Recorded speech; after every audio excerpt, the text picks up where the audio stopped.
Hi friends, ഇന്നത്തെ നമ്മുടെ recipe സവാള ഉപയോഗിച്ചിട്ട് വളരെ എളുപ്പത്തിൽ ചെയ്തെടുക്കാൻ പറ്റുന്ന ഒരു ചട്നിയാണ് കേട്ടോ.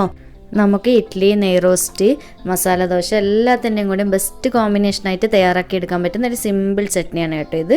അപ്പോൾ നമുക്ക് വീഡിയോയിലേക്ക് പോയാലോ? വീഡിയോയിലേക്ക് പോകുന്നതിന് മുന്നേ എൻ്റെ ചാനൽ ഇതുവരെ സബ്സ്ക്രൈബ് ചെയ്യാതെ ആരെങ്കിലും ഉണ്ടെങ്കിൽ ഒന്ന് സബ്സ്ക്രൈബ് ചെയ്ത് സപ്പോർട്ട് ചെയ്യണേ. സബ്സ്ക്രൈബ് ചെയ്യുന്നതോടൊപ്പം അതിൻ്റെ കൂടെയുള്ള കുഞ്ഞു ബെല്ലൈക്കണിൽ ഓൾ എന്ന ഓപ്ഷൻ ക്ലിക്ക് ചെയ്യാൻ മറക്കരുത് കേട്ടോ.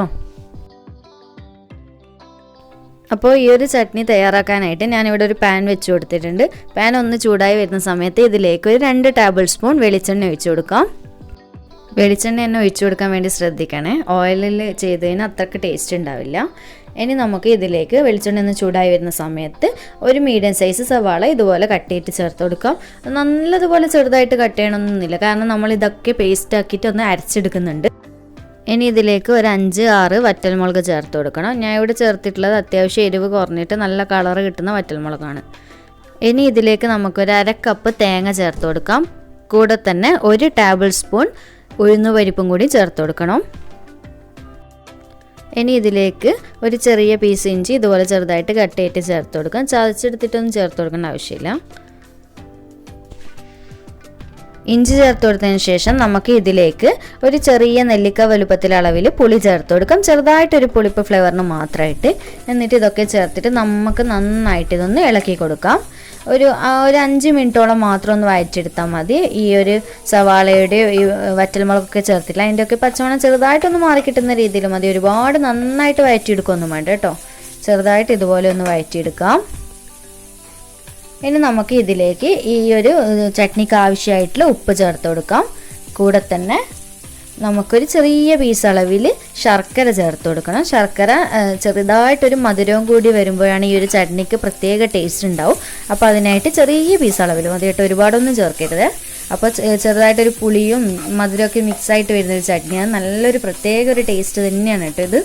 എന്നിട്ട് നമുക്ക് നന്നായിട്ട് ഞാൻ നേരത്തെ പറഞ്ഞ പോലെ ഒരു 5 മിനിറ്റോളം ഒന്ന് ഇളക്കി വഴറ്റി കൊടുക്കാം. ഒരുപാട് വയലുണ്ടേ.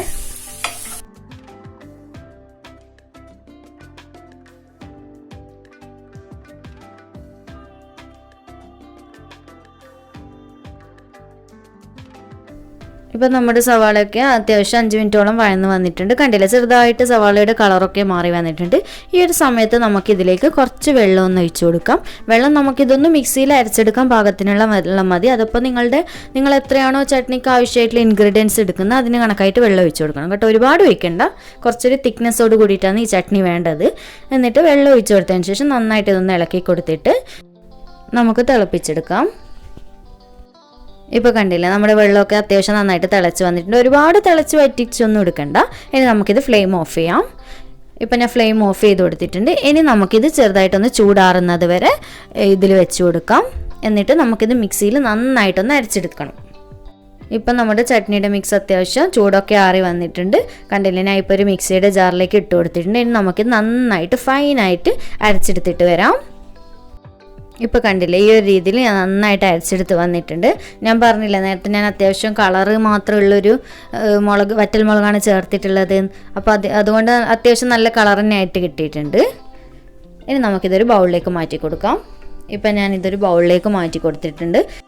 ഇനി നമുക്ക് ഈ ചട്നിയിലേക്ക് കുറച്ച് വെളിച്ചെണ്ണയിൽ കടുകും കറിവേപ്പിലൊക്കെ പൊട്ടിച്ചെടുത്തിട്ട് ഒന്ന് ചെറുതായിട്ട് കാച്ചി ഒഴിച്ചു കൊടുക്കാം.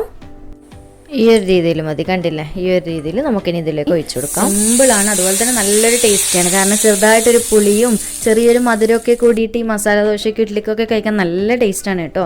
അപ്പോൾ എന്തായാലും നിങ്ങൾക്ക് ഈ ഒരു വീഡിയോ ഇഷ്ടമാവുമെന്ന് വിചാരിക്കുന്നു. ഇഷ്ടപ്പെട്ടിട്ടുണ്ടെങ്കിൽ ഉടൻ തന്നെ ലൈക്ക് ബട്ടൺ ക്ലിക്ക് ചെയ്യാനുള്ള കാര്യം മറക്കരുത്.